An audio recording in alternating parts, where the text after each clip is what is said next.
watching this edition of The Breakfast Club. It's a Friday morning and we have a music and sound focused episode for you. My name is Toya Singh, joining you here from New Delhi. Hi there, I'm Sonal, Mehrotra, Kapoor, and yes, we are all still recovering from the evening that the World Cup and the Men in Blue gave us. But we thought, since the weekend is coming up, let's give you a few musical tones and importantly, how to listen to those beautiful, musical tones to get started with your day. Let's begin. Headphone culture, why it should not fall on deaf ears. Are your headphones a blessing or a risk? TBC decodes the true impact that headphones have on our ears.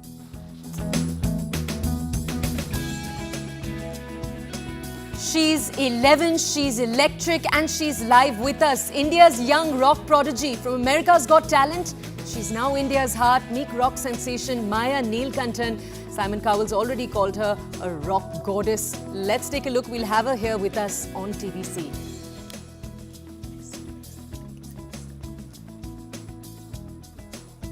Also, everything that's happening in the United Kingdom, change of guard there. A story set for a worst drought. 14 years rule set to end. Labour Party surges ahead. Landslide win has been predicted and Starmer is on the road to become the Prime Minister.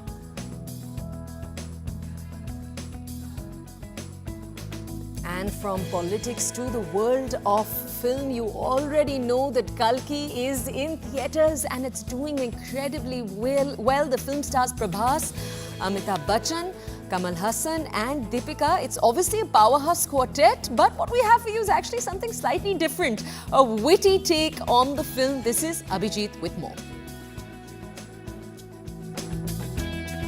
And yes, we're all waking up from that evening, an unforgettable homecoming. Thousands and lakhs on the streets in Delhi and Mumbai as they greet Men in Blue and our champions back in the country with the World Cup.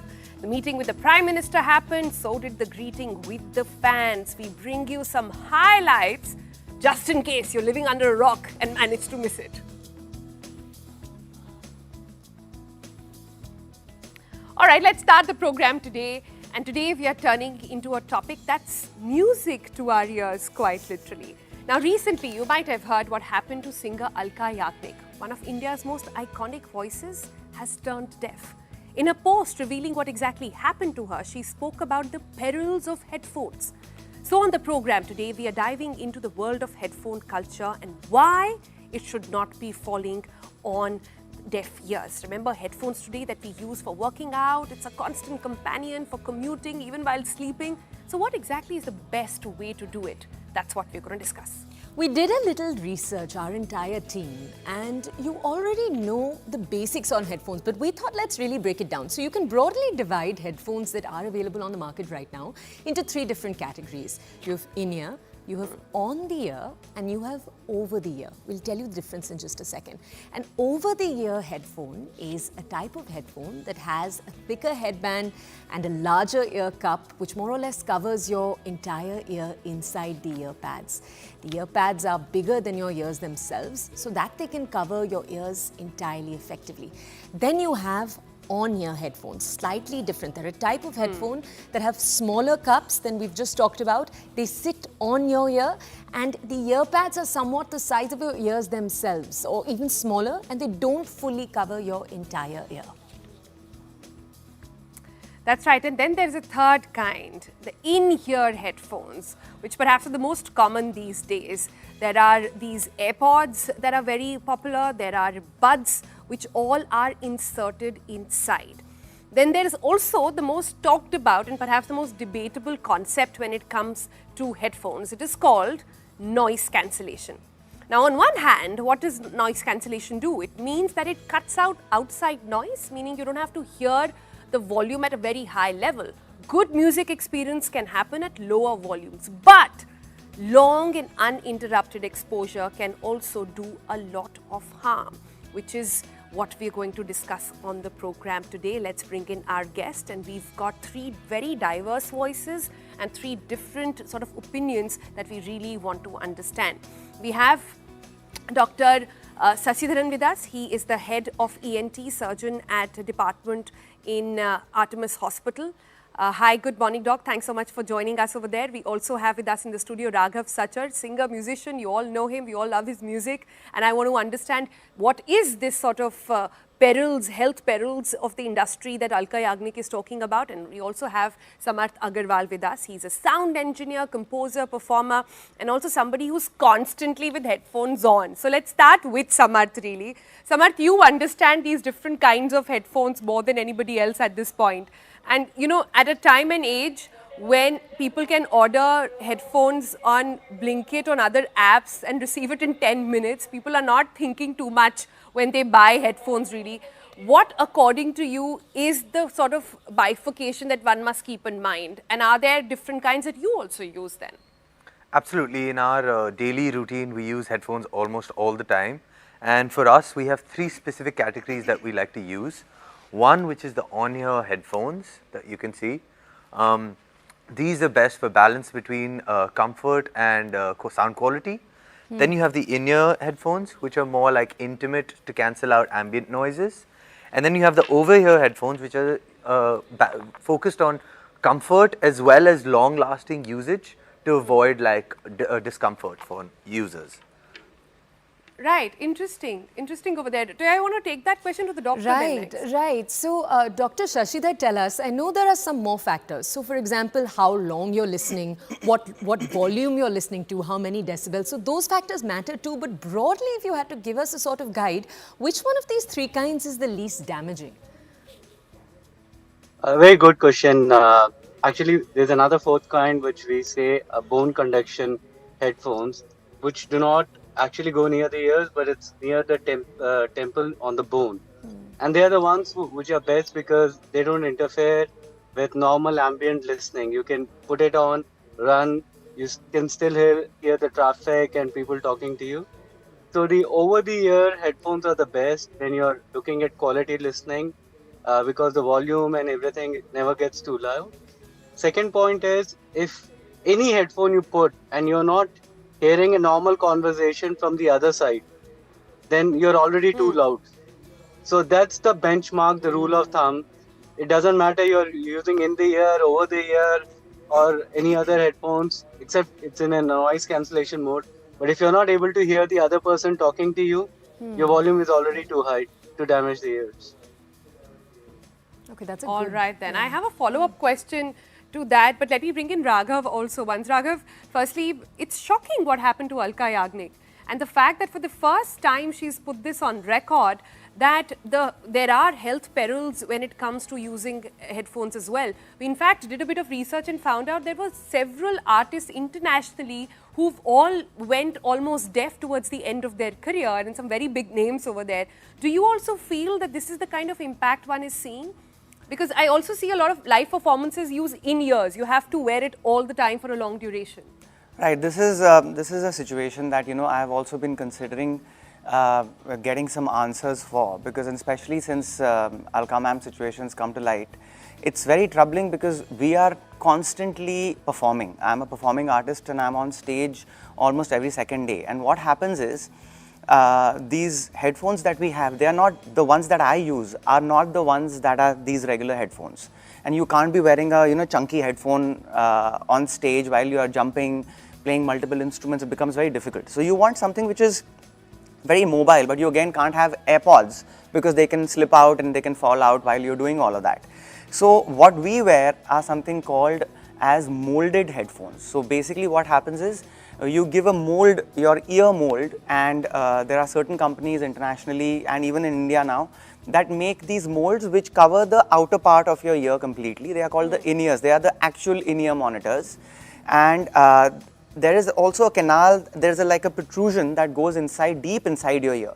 So that what it does is, it's almost like noise cancellation, but it's noise cancellation from the outer area. So it completely cups your, so you are not able to hear the audience. You're not, in fact, to hear the audience, you need to put mics in the audiences so that you are able to kind of understand whether they are reacting to your music, not reacting, when you want to hear them cheer. But having said that, these in-ear monitors are completely deep inside. So what they do is, they are supposed to basically give you so much of isolation that you don't have to crank them up that much. Yeah. But this also, over a period of time, what happens is when the energy levels go up while you're performing and when everything is happening, the drums are blaring, you have a tendency of going and reaching out to your belt pack and cranking that up, and that happens. And I'm telling you, after almost all concerts, I have a ringing sound in my ears, and I am trying to understand how to kind of get this done. Probably the doc can help us in this. Let's take that to the doctor then. Doctor, you just heard Raghav over there, and this is obviously a professional hazard. But a lot of people these days, because of the good quality of headphones available all over the country, are using different kinds of headphones. So what is your advice to them? So one of the new things which has come up in last 10 years is the problem which we see particularly in call center people, the people who use a lot of headphones, is severe pain in the ear, like a shooting, stabbing pain when you get the devices. And a lot of it is to do with the Bluetooth energy which the devices use, because we started with Bluetooth 3, 4, 5, now there's Bluetooth 6. So it's packing a lot of information and a lot of energy, and that causes a shooting pain. So the biggest advice is you need to let the nerves rest. So even if you're using it, use it for some time, like 20 minutes. Take a break when you're starting to get the pain. If you're going to use it continuously, you can have headaches, you can have tinnitus. All these are, fatigue and overuse signs, because your nerves can't take so much of energy, which is coming from a very point source, which is very close to the inner ear. And that's something which is a concerning thing. So use bigger phones, because they tend to dissipate the energy rather than a point source. Is that where that's where inner headphones, because do we have the longitudinal research, doctor? A lot of the earphones that we're talking about right now, AirPods for example, that you put inside your ear, those are newer on the market. So do we have the kind of data, the 10-year data of what that can look like, the usage every day? So we have a 10-year data on, trials which have been done on metro goers who are using the headphones, which causes hearing loss. But no one's actually really done a long-term study to see how much these earphones are causing tumors or, longitudinal headaches and tinnitus to conclusively prove it. So most of these devices will get a CE certification that they're okay to use if their radiation level is below a certain limit. But, it's no-brainer that we ask the patient to not use the headphones for a few days, and they're like, "Doc, nobody told me and I'm just fine." So, there's a certain common sense to it, but I completely agree with you. We need long-term studies to kind of say what level of radiation and what amount of exposure is important in determining the perils of these Bluetooth devices. But this doesn't happen with the cable devices. But let's talk solutions then, doctor. Yeah. Let's talk solutions over here. What can one do then? And I want to go around everybody with that question as well. According to you, somebody who's a professional, who, like Raghav said, every second day he's in a concert, he can't, take it off or wear something chunky or wear something cabled, like you said. And even for everyday, day-to-day you, somebody like a Samarth or somebody like me also who listens to music all the time, what can we do? So we always say, like what Raghav was saying, invest in a good headphones which actually has a noise cancellation, because when the ambient noise is cut down, your innate volume, the volume which you're listening, is actually brought down. So that is easy for ears to kind of prevent any damage. Second is, if you have to decide between comfort and the sound quality, give preference to the comfort. So that's where the bone conduction devices. Now there's a whole new market of bone conduction devices which are coming, which avoids all these problems of, heating up the ears, and people can actually wear it for 10 hours and still not feel, anything wrong, and you also are able to hear outside world. But if you have to go and listen to a particular song and really high fidelity sounds, use over-the-ear headphones, and when you're done with it, just keep it back. Don't sleep with it. That's the most terrible thing. You put on a really good pair of headphones and sleep, and 7 hours, 6 hours, you're just listening while you're in sleep, and that again causes the noise-induced hearing loss. So Let's- Doc, I have a question. Yeah. Sorry if that's a possibility. I wanted to check with you, Doc. Now, from our perspective as performing artists, and this is exactly now connected with Alka ma'am, because of the overuse of the headphones, and I find myself in this situation over and over again. Will the bone conduction device that you're talking about help us in a live concert situation as well? Because that is where the highest amount of concentration and cranking up the volume happens. Because you know, when you are in a controlled environment in a studio, you can still kind of take breaks, and you are aware of that situation. You can calm down, you can, you know, go out for 20 minutes, come back in, and then give that break. But in a concert where 1.5, 2 hours, 3 hours, you have to be entertaining the audiences, and that adrenaline level is so high that you are not concerned whether my ears are going to be ringing later on or not. So how do we deal with that, and can that bone conduction headphone help a person like me in this case? So the beauty of bone conduction ones are that they never go more than 60-65 decibels. So if it's a very, very loud environment, you may actually not hear it that well. So now they come up with hybrids, which are half bone conduction and half the normal ones. And I've used and tested those. They work pretty all right, and they leave your ears free, and they're very, form factor is such that, you know, even if you jump or run around, because it's for athletes, you can even do swimming with them, it doesn't come off. So I think, you know, you'll have to try on your personal basis, but it's worth trying these newer ones. But the customized, what you're talking about in the ear, and really good ones, I think they are the benchmark, and they are the gold standard which you've been using in the industry. But it's worth dwelling into the hybrids or the bone conduction ones to see.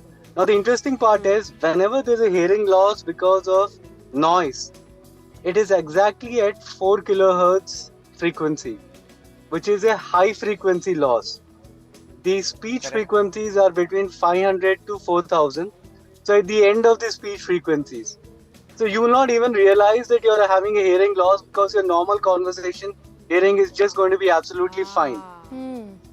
But over the time, you're going to lose your high frequency. So if you're an artist and you're in this profession, you need to get your hearing test done every 6 months, like a eye test or any of the, you know, blood tests which we do as a proactive. You got to go to this audiology center and just get a hearing test. And if you are seeing a decline in your hearing every 6 months or 1 year, I mean, you got to go back and rethink yourself. What are you doing? So the hunch here is, when the singer Alka, she had a, you know, sudden hearing loss. She also had a pre-existing hearing loss because of overuse over the ears. Correct. And you know, when you have a pre-existing loss, and even a small, you know, damage to the ears can be devastating. So that's why, you know, she had put it up as a, you know, a learning lesson for the younger generation and other people. Guys, take it easy, and you know, there are perils to it. Don't just go and crank up the music and think, you know, everything's going to be fine. Doc, this last takeaway for our audiences who might be watching right now, who aren't music professionals but should still pay attention, our phones allow us to set a sound limit. Do you suggest it should be a 70 decibel, a 75 decibel? Your iPhone, for example, you can go in there and say you won't put the volume beyond a certain sound. But what should that mark be? Because the iPhone allows it to be 75, which I believe is already more than 70, which is what it should be. Yeah. So, I mean, that's a great suggestion. And if you put 70, you are like way below the safe limit. See, the damage happens when you're above 90 for more than 6 hours, and that's a short damage. But keeping it 70 to 75, and even if you're using for prolonged hours, you should be okay. And if you are going to use for prolonged hours, it's advisable not to use the energy ones, but to use the good old-fashioned cable, because then the nerve heating and other radiation-related problems don't come up. And as long as you can, All right, you know, then. So when you're in a room, you can just put a speaker. Yeah. You know, we are getting really good quality compact speakers nowadays. So might as well use it, and headphones, try to limit it. Yeah. All right, so a couple of takeaways there, very concrete ones. One, for professionals, there is a new kind that one must dig in. I hope that answered your question, Raghav. Yes. Second, on people, on everyday, day-to-day people, please don't exceed it more than 6 hours uninterrupted and keep it 70% and below. And then please invest in good quality headphones. And as the doctor is suggesting, shed them all together and get some good speakers. That's gonna really keep your ears active for a long, long time. Thank you all so much for joining us with your insights. This has been very educational and I hope this has been helpful for everybody. All right, on that note, we are going to switch gears now. Talking about music, let's get to the heat of elections that is coming in from UK. Results from the UK elections are all set to be announced today and vote counting is currently, as we speak, underway. The man we're showing you on our screens, you already recognize Rishi Sunak, the first Indian origin Prime Minister of Britain who took the reins, remember, less than 2 years ago amid a very bitter power struggle. As we speak, he's facing crushing anti-incumbency.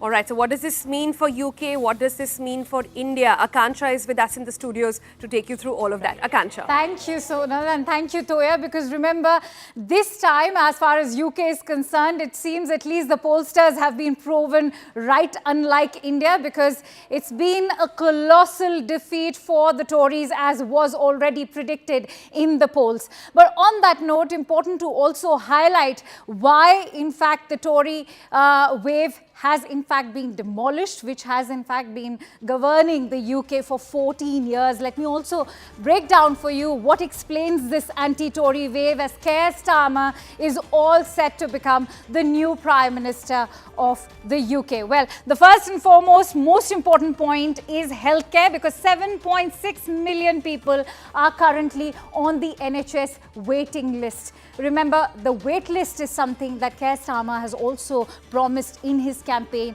that he will be reducing it. At the same time, let's not forget the economy. It's the worst income growth for generations. There's in fact been no sort of reduction of the pay parity, the gap between the rich and poor. It's only worsened thanks to the pandemic, and not to forget the war in Ukraine. At the same time, there's also a crackdown on immigration, which is something that, in fact, the Tories had promised to take forward. Let's not forget the Rwanda deportation plan as well. And the net migration, in fact, has been touted at an all-time high. And the Britons, in fact, have been blaming the current Conservative government for this all-time high as far as immigration is concerned, not to also forget the illegal immigration that's been taking place. The cost of living crisis, well, the rise is largely due to COVID and Ukraine war, as I also mentioned earlier. And those are some of the very crucial factors. But at the same time, there's also a housing crisis, as you can see, unaffordable housing prices, because and the reason that's being attributed to this is a shortage of dwellings. This is in fact a very, very crucial, in fact, aspect, because remember, the polls that have also been conducted have in fact discovered that people from the age of 20 till 40 have been able to in fact buy houses, but all those who've been above the age of 40 have in fact not been able to afford houses. Now let's come down to the India factor as far as UK polls are concerned. You're talking at a time when the UK will be bidding goodbye to Rishi Sunak, who's the first Prime Minister of Britain of Indian origin, and he will now be finally moving out of 10 Downing Street. But you know, this is how crucial India has been as far as the entire polls are concerned. 1.8 million Indian origin voters are in Britain. That's a massive diaspora. In fact, Pakistani diaspora is only next after India. 107 Indian origin candidates are up for 650 seats, which has been a gradual increase as far as UK elections are concerned. At the same time, 30 Indian origin are in fact have also been fielded as Conservative candidates.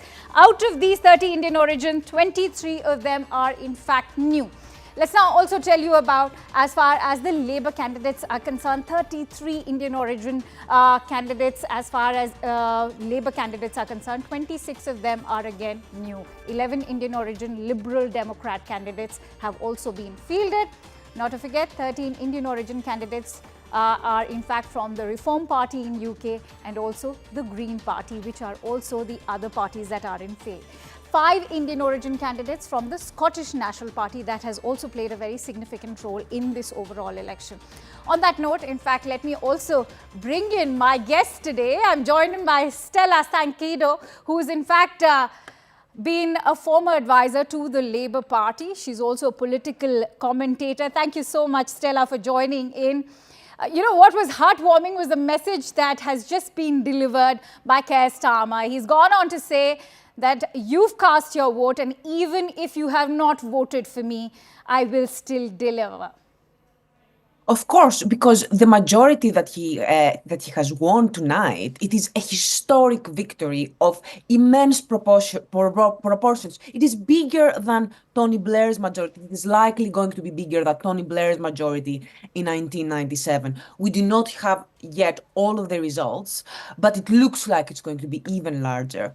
And this means that Keir Starmer is going to be the Prime Minister, and he will have constituencies that are a lot more varied politically than previous prime ministers. So he has to appeal, and he has indeed managed to appeal to very different types of voters.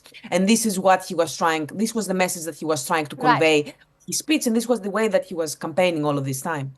You know, Stella, as the former advisor to the Labour Party, what do you hinge this victory on? Is it the economic turmoil or the simplistic need for change for all of those people in Britain? Because remember, this does seem like a dawn of new change, and quite literally, because as we speak, I know it is the crack of dawn over there in London today. It is almost 4 a.m. The polls closed at 10 p.m. We are still seeing the results roll in. As you said, all of the factors that you mentioned are very important. It is worth noting that the UK, unlike the rest of Europe, we had the European elections earlier last week, and we saw that a lot of European countries have started supporting more right-wing parties. But the UK is beating that trend and has just elected a more centrist left-wing party, so the Labour Party. The reasons that you mentioned, so the fact that people are not able to buy houses, the cost of living crisis, energy security, immigration is for sure a very, very big issue for a lot of people, because they feel like the Conservatives for the last 14, 15 years have been promising them that they will bring immigration down, but rather than bring it down, they have tripled it in some cases. You know, Stella, it's very interesting that you talk about immigration, which is why I was about to ask you quickly, because both the parties, whether it is the Labour or the Tories, they both have in fact announced to crack down on immigration. In fact, you have Rishi Sunak's Rwanda plan as well, which the Labour is going to scrap. But what are those points that in fact differentiate their policies when it comes to the crackdown on immigration? Yes, exactly. Both all the parties that were contesting that were actually likely to become a governing party said that they're going to reduce immigration. So the difference is that Keir Starmer has made it very clear he's not going to keep the Rwanda plan. You have to remember that Keir Starmer's background is he used to be a human rights barrister. So for him, human rights are very important. He would not put up with something like the Rwanda plan. But also the other point that the Labour Party has been making is that the Rwanda plan is very, very expensive and only deals with less than 2% of asylum cases.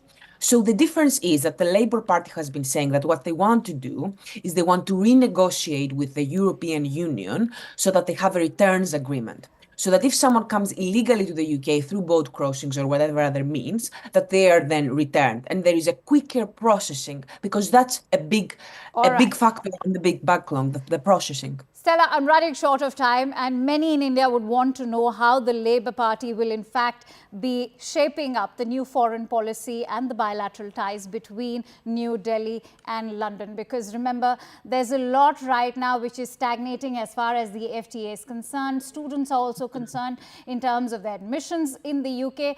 How are we now expected to look at the Labour Party, which, you know, has a history of having frosty relations with New Delhi? A new government means a new page for the trade negotiations. The Labour Party has shown they are very, very serious about the relationship with India. They showed that with the visits that they paid to India before the campaign started. Earlier this year, you saw the deputy leader of the Labour Party, Angela Rayner. You saw the Shadow Foreign Secretary, David Lammy, visiting India. They've both claim that they have a big interest in the country, and it is very, very important strategically for the Labour Party that they prove as soon as possible that they can bring India on board as a serious trading partner. Stella, the Indian British voter, in fact, has been wielding a lot of influence in Britain. How has it now come to play such a pivotal role? Because remember, you're looking at a diaspora with 1.8 million people. Of course, but the cultural heritage of Indian origin British people is huge and immensely influential in the UK. And some of the numbers that you were mentioning before are absolutely incredible. Not just how many Indian origin voters there are, but how many of them are running for office. They are running to become councillors. They are running to become MPs. So the influence of the Indian diaspora is absolutely massive. That's in fact a very heartwarming change. We'll in fact have to see if there are any Indians who will make it to the cabinet, the upcoming cabinet of the Labour Party. I'm afraid I'm running short of time and I'll have to leave it at that. Many thanks to you, Stella Sankido, for joining in on The Breakfast Show. And with that, it's time for me to toss back to Toya and Sonal. Akanksha, thank you so much for bringing us that prepper. Okay, we hope you, our TBC family, are going to enter into the next few hours with that information on hand. Keir Starmer, possibly the next Prime Minister of the UK, possibly winning a landslide victory, a former human rights lawyer. We'll talk more about that. But right now, we're going to head into a break. On the other side, something entirely different. We're returning to our musical theme and we're bringing you the rock goddess of India, the young rock goddess of India. In fact, this is the heartthrob Maya Neelakantan. Her performance has already taken the internet by storm. We'll have her live on the show in just a few minutes.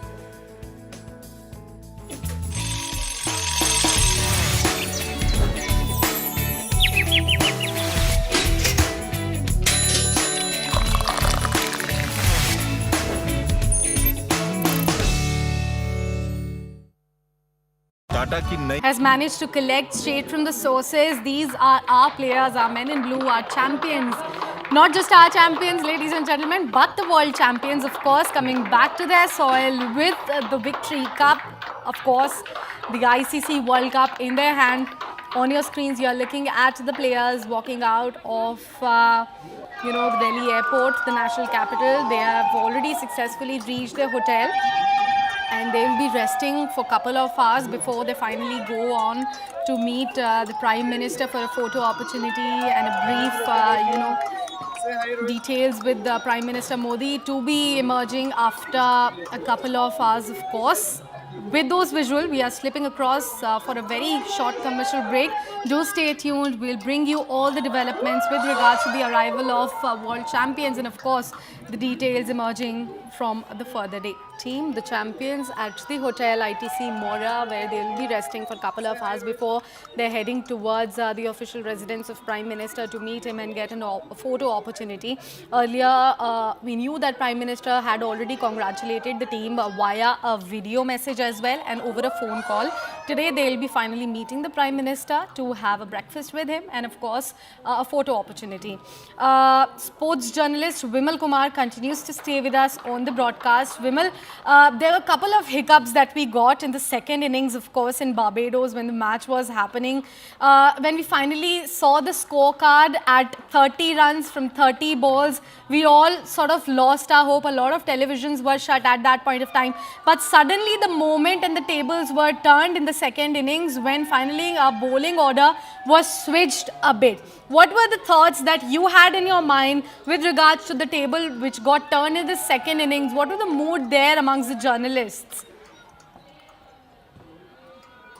Obviously, to be very honest, we thought this was another lost opportunity. We thought that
You know, that is, I believe now, the beginning of a career, which I always say, make noise amongst the noise, and you just did that. Oh, thank you so much. It means so much.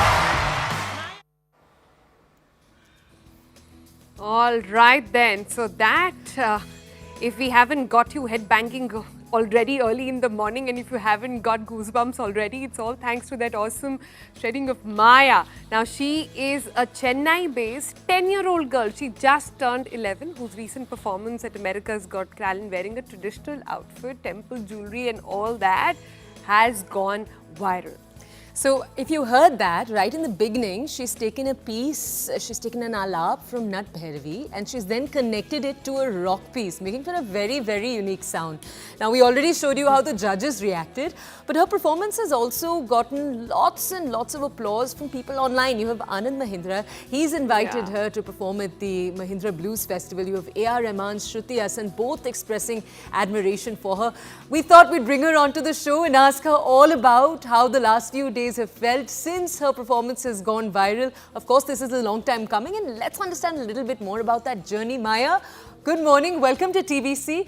Maya, we thought we must hear a little bit more about your journey, and we just have to ask you, you're from Chennai, but that was America's Got Talent. So how did you land up there? Yes, well, I have been playing guitar since I was 6 years old, and I've just been doing it for a very long time since then, and it's just been going better and better. So what happened to go to America's Got Talent was AGT had actually contacted me and asked if I would like to, and invited me and asked if I would like to come to their competition for season 19. So then I thought, why not? So I told them yes. And then so we've been sending in auditions and been going back and forth for the song. And then it just kind of happened like that. And then it got confirmed. They said, yes, we want you. And once we started fixing out the song, I was practicing it so many times a day for like a full week. And then we came to America's Got Talent and performed. Maya, you truly are true to your name. You mesmerized all of us and sent us into the state. But tell me, you said from 6 years onwards you've been playing. What led to this unique composition as well? Tell us a little bit about that.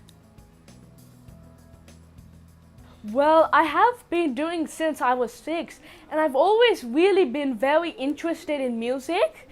And so I started learning the guitar. And I didn't do it how normal people usually go, by going to guitar classes and tuitions. I started by learning my most favorite songs and the songs that I really, really enjoy, that I enjoy listening to. So I started by learning them on the guitar. So like Metallica and Slayer songs. So I just kept going on and doing those until I was 8 years old, and then I discovered tool music.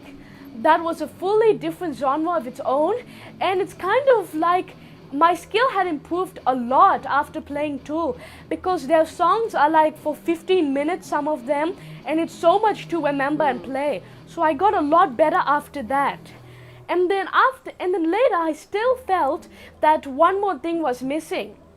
I wasn't sure what it was, but I knew that even while I was little, and like I was like 2 years old and listening to a lot of heavy metal music, my appa also used to play a lot of Carnatic music too. And I also really, really enjoyed that. But I thought it was only on vocals, because that's how everybody does it, all on vocals. And I was thinking that it would be really, really cool if you can play something like that on a guitar. And then I saw a video of Guitar Prasanna playing Carnatic music on a guitar. And then I was so surprised that you actually can. And I never knew that a guitar can make that type of sound. So then I knew that, yes, I wanted to learn this. Let me just Guitar Prasanna, he's been making these fusions for years now. Tell us, though, we've not talked about the thrash metal, the heavy metal part. You just laid out Metallica, I think you said Tool too. Those are some interesting music choices for a, at that time, 6-year-old. Well, to thrash metal, my appa also used to play thrash metal in the car mostly. Okay. And there I really loved how he was very energetic, always just jumping up and down and playing. So, and then I actually even saw a few live videos of the band Metallica. The bassist and the entire band, they played a song called For Whom the Bell Tolls, and I really loved the way they owned the stage, and they were just doing it with so much confidence, all of them. So then I thought that I want to play like that one day too. So I thought at that time I wanted to play like Cliff Burton. I didn't know the difference between a guitar and bass, so I started by learning guitar. And so that's how thrash metal came. And then with Tool at 8 years old, actually me and my appa discovered that together, because we usually used to listen to a lot of music, like whole evening and things. And during the playlist, a Tool song came called Numa. And that was a very, very different from any of the other songs that I used to listen to at that time, because the effects it uses, how long it goes for, how it builds up. And then I thought that was very unique. So then I was searching more about that, and then that's how I fully got introduced to Tool. Maya, I must say it is so fascinating to hear you, not just perform, but to actually hear from you as well. There is so much of passion in your voice, and I love how you've married Indian roots with something that you love. I love how you've married and taken your father's, so, something that he used to do and sort of tied it beautifully with what you do as well. This is quite unique, don't you think? What lies ahead for the two of you then? First year when making this, we first need to decide on the song that we were going to do. And once we found Last Resort, we need to see what Carnatic ragam that is. So, and then what notes are most similar to that. And it was Natta Bhairavi. So doing that, my teacher actually helped me with that. He plays many pieces, and then I'll put them all together, rearrange them, make my own, and then I need to see what part of it fits most into the song. I knew I wanted to start with an alabane. So once we got to the alabane and going to the song, I wanted to do some parts of Carnatic in the middle too, because they knew Carnatic was in the beginning, but it will sound in the middle of a song a bit faster, will also be a bit cool. So then I thought I can do a bit of a solo, Carnatic solo with the right amount of slides too. So I told him where I wanted to do the solo. He did samples, and then I put them all together. I put like 5 different solos together, added my own part, and put in the time to see what works best to the song arrangement. So then I did that solo, and after that, I wanted to end with the thrash metal also type of solo, just to end it with a big bang. So then I fully composed the last one. But I already had an idea on how I wanted to use the Carnatic to the Last Resort, because that is what I want to do in the future. So I was already thinking about it a bit too. So I was just getting to work on it at that time mainly. It is so impressive to hear you talk with such deep knowledge of both of these musical forms. Maya, we've talked about the music. We have to ask you, what else do you like to do when you're at home? Do you have other passions, other hobbies too?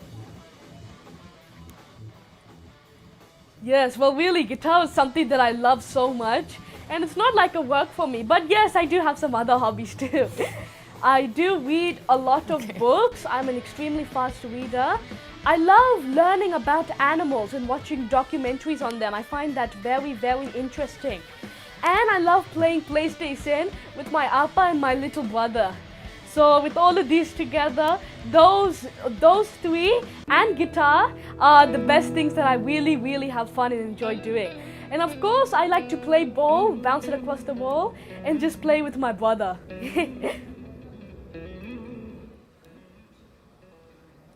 I really want to interview Maya's mum next. I want to understand इतने होनहार बच्चे कैसे बड़े करे जाते हैं. So good on all fronts, so confident, so clear with what they want out of life. But Maya, I want to understand from you. Simon called you a rock goddess. You looked like one also in that attire. Anand Bahindra has invited you to perform at the festival as well in India, with all this admiration, love coming your way, not just from India but across the world. How's it feeling at the moment, and is this going to get serious now?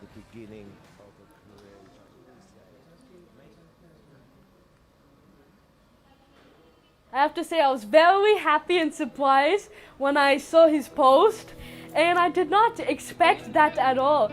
And I'm very proud that someone as big as him from India is actually taking notice of this, because something that I wanted to do in AGT was to introduce people from overseas to Carnatic music, because when most people listen to Carnatic from overseas, they'll think it's probably linked to Bollywood because they don't really know what it really is. But using this Carnatic in AGT, I would love to show people how different and unique Carnatic really is. And also people from India, most kids my age are not that interested in Carnatic music unless they're being forced by their parents. So by using Carnatic music for AGTA, if I can just introduce a small amount of people from India and overseas and more about Carnatic music, that will really mean a lot for me.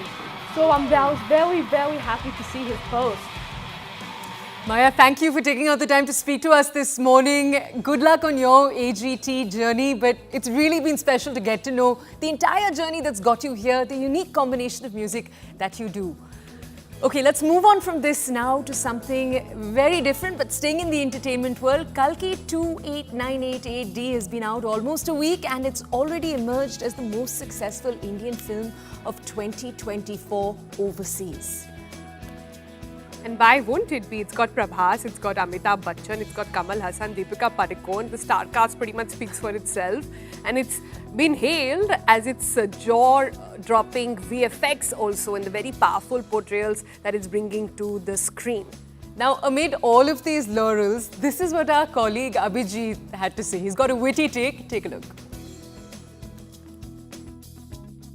भैया एक movie ticket देना कल की। Okay, कल कौन सी movie की चाहिए? अरे कल की नहीं, आज की चाहिए। आज किसकी चाहिए? कल की। सर आज की चाहिए या कल की? कल की। सर कल तो यहाँ चार मूवीज चल रही है, आपको कौन सी वाली की चाहिए? अरे मुझे कल की चाहिए। ठीक है, ये रही की, कल आके ले जाना है। पागल है क्या? बोलो तुमसे कल की मूवी टिकट दे दे। अरे सर बोला ना मैंने, कल यहाँ पे चार मूवीज चल रही है, आप बता ही नहीं रहे हो कौन सी वाली की चाहिए। भाई नाम क्या है तेरा? लव रंजन। लव, आज कल की तू दे दे टिकट मुझे। ओके, 1 टिकट फॉर लव आजकल 2। हेलो एवरीवन, मैं अभिजीत भट्ट और आज हम बात करेंगे कल की 28988D की। क्या बात है सर, क्या बात, ये बात है। आफ्टर आदि पुरुष, जिसे देखने के बाद ऑडियंस का था सिर्फ और सिर्फ एक ही reaction. Please help, what should I do? Prabhas is now back with yet another mega budget film starring Amitabh Bachchan, starring Deepika Padukone, starring Kamal Haasan, starring Robert Downey Junior. ये क्या कर रहे हो? अच्छा वो सॉरी, वो प्रभास ही है, वो मुझे लगा आयरन मैन है। वो क्या है कि पोज थोड़ा सेम था ना, इसलिए। But then, Iron Man isn't the only Marvel superhero that inspired Kalki. Looks like director Nag Ashwin is a big fan of Logan and Thor as well. और फिल्म्स क्या, उनका तो पूरा चेहरा ही अनिल कपूर के बेटे हर्षवर्धन कपूर के फेस से इंस्पायर्ड लग रहा है। खैर, Kalki released on 27th June. You know what rhymes with June? Dune, जिससे Kalki का ये पोस्टर इंस्पायर्ड है। नहीं, मैं नहीं मानता। Oh, and how can we forget this armored suit that Avatar people copied from us? अरे उन्होंने कॉपी किया होगा यार, उन्होंने तो अपनी फिल्म का टाइटल भी हमारी फिल्म से कॉपी किया हुआ था। यही तो उनका असली टैलेंट है। टैलेंट तो तुमने भी कभी किसी का छीन लिया था। देखो भैया, ऐसा है कि इस फिल्म का जो बजट है वो 600 करोड़ रुपए बताया जा रहा है। अब जाहिर सी बात है कि फिल्म के VFX और स्टार्स की फीस में जब इतने सारे पैसे खर्च होंगे तो प्रोड्यूसर तो एक ही बात बोलेगा ना, please help, what should I do? Which probably explains that instead of shooting in scenic locations in Switzerland, the makers had to make do with Ghazipur का कचरे का पहाड़ in दिल्ली। मैं गरीब हूँ। यही नहीं, अमिताभ बच्चन के मस्कारा पे सारे पैसे खर्च करने के बाद मेकर्स ने प्रभास और दीपिका को सेम विग पहना दिया। Well tried you guys, but then again, we all know that Ajay Devgn did it first and he did it better. बस बहुत हो गया। खैर, फिल्म में यही दिखाया गया है कि अमीरों और गरीबों के बीच में एक बहुत बड़ा डिवाइड है, और अगर गरीबों को अमीरों की बस्ती में जाके रहना है तो उन्हें देने पड़ेंगे 1 मिलियन यूनिट्स। 1 मिलियन यूनिट्स है क्या तेरे पास? मैं गरीब हूँ। Which is probably why Prabhas and Disha Patni wear the money heist वाला red suit, join their gang and decide to probably rob a bank. और ढेर सारा पैसा कमा के प्रभास और दिशा पाटनी पहले आते हैं ये उड़ती हुई फरेरो रोशर खाने, और उसके बाद Prabhas sees the ocean for the very first time in his life and he experiences water for the very first time in his life, and he takes a sip of water and he's having this deep, insightful, meaningful, sincere moment when Disha Patni is like, हटाओ यार, Maldives आ रखे हैं, पहले अपनी Instagram post के लिए एक आधा पिक्स ले लेती हूँ। क्या बात, ये बात है। लेकिन क्या ऐसा है, देखो फिल्म पैसा तो बहुत कमा रही है, बहुत बहुत बहुत बहुत, इतना कि मतलब खुद प्रोफेसर स्नेप कलेक्शंस देख के हैरान है। और हो भी क्यों ना, all jokes apart, the film is nothing short of a breakthrough in VFX technology in India. Prabhas looks every bit the superhero that he is portraying, and Deepika Padukone once again proved why she is one of the finest actresses in the country. But above all, it's Mr. Amitabh Bachchan who's getting universal critical acclaim for his fine portrayal of Ashwathama. इस as में भी अपने craft को लेकर उनका dedication काबिले तारीफ है। So, have you watched Kalki 289880 yet? What is your take on the film? Do let us know in the comments, and I shall be back soon with yet another review. Till then, stay tuned for more and keep watching me giving you these dishonest reviews. Just kidding. Please stay tuned. Don't get me fired. Ta-da! Have you watched the film? All right, let us know what you thought of that review in the comments. Right now, we're going to take you to something huge that happened yesterday, something we've all been waiting for across the country for a few days now. Yesterday, thousands of Mumbaikars thronged the road to welcome our men in blue back to the country finally. It's felt like an eternity's wait for the champions. Remember, this is after a nail-biting final that we got to see play out last weekend. And we are still living here in Mumbai, still sort of living up and soaking in the pictures that we saw yesterday. Mad rush on Marine Drive inside the Wankhede Stadium. Those speeches as well that happened later on. Thousands of fans waited for hours to cheer for their heroes. And what were the chants? Mumbai ka Raja, Rohit Sharma. It was, of course, boom, boom, boomra. And do you know there's now a new fan club? It's actually called ROCO. Rohit Sharma and Virat Kohli after that iconic picture. So go enjoy those moments one more time.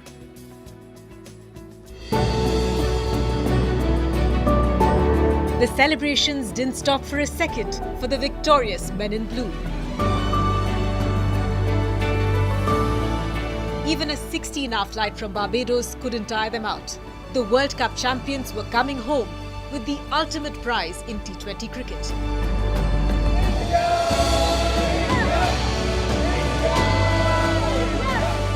Despite landing in Delhi early in the morning, the team received a rousing welcome at the airport.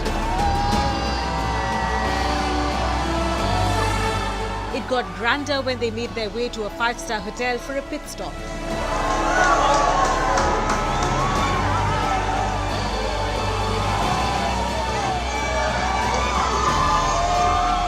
The mood was so infectious that even Rohit Sharma, Suryakumar Yadav, Jasprit Bumrah and Rishabh Pant decided to shake a leg.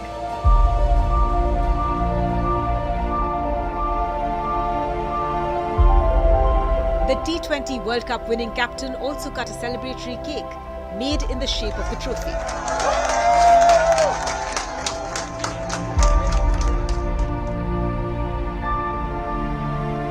After a few hours' rest, the Indian cricket team went to 7 Lok Kalyan Marg to meet Prime Minister Narendra Modi.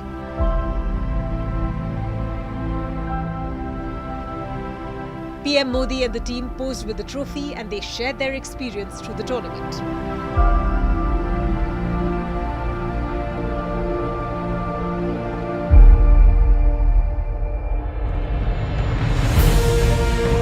After a memorable meeting, the team was back in the air, this time headed to Mumbai for a victory parade.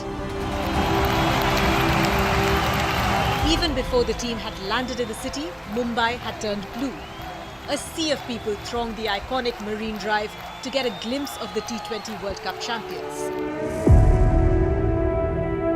Flight 1845 touched down to a water salute at the Mumbai airport.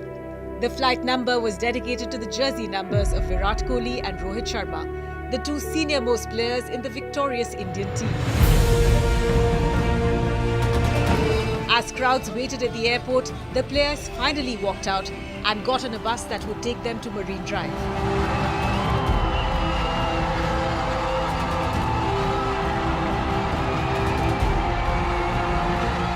open-top bus slowly made its way to South Mumbai as crowds lined up every inch of the way and the sounds got more deafening.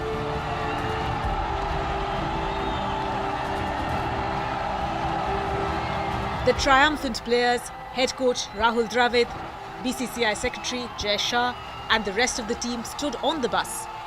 They hugged each other, they danced, they celebrated with fans and they soaked up every second of this historic moment. And they all took turns in flaunting the T20 World Cup trophy.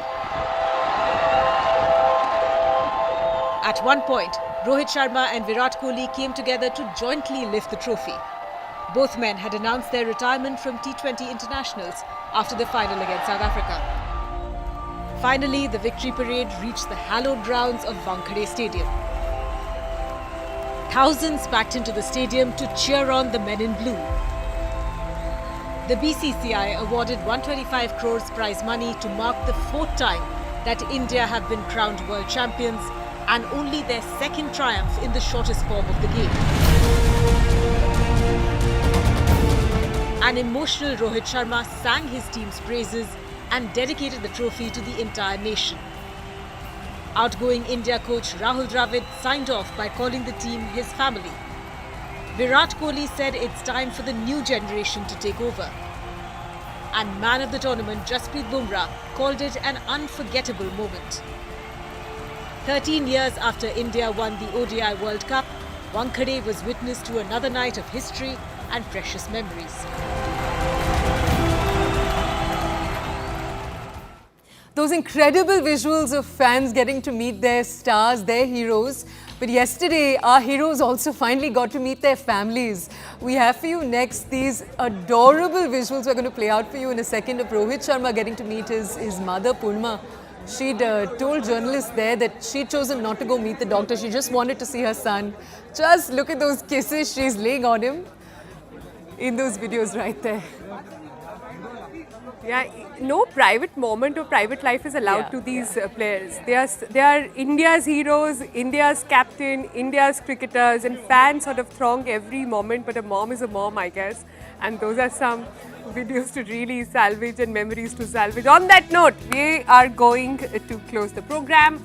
Have a good weekend. We will see you again on Monday with lots of more stories that you can smile about, that are useful. And if you have something in mind, please do write to us with the feedback. It's bye-bye for now. Goodbye.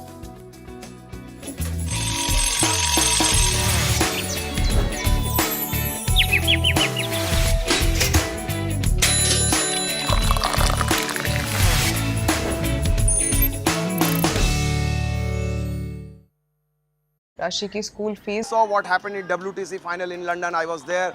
Then obviously in Ahmedabad in 19th November. And this just looked like, okay, this is another lost cause. But the same thing when I asked the players what were their thoughts. So everybody told me that it seemed that you haven't seen Rohit Sharma captaining Mumbai Indians. So if you look at the pattern of Mumbai Indians, Rohit Sharma has used Jasprit Bumrah decisively, especially in the death over. That is exactly what he did. Bumrah, you know, normally you use your best bowler either in the 19th over or 20th over. Here Rohit Sharma used Bumrah in the 16th and the 18th over because he was confident that he had the match win.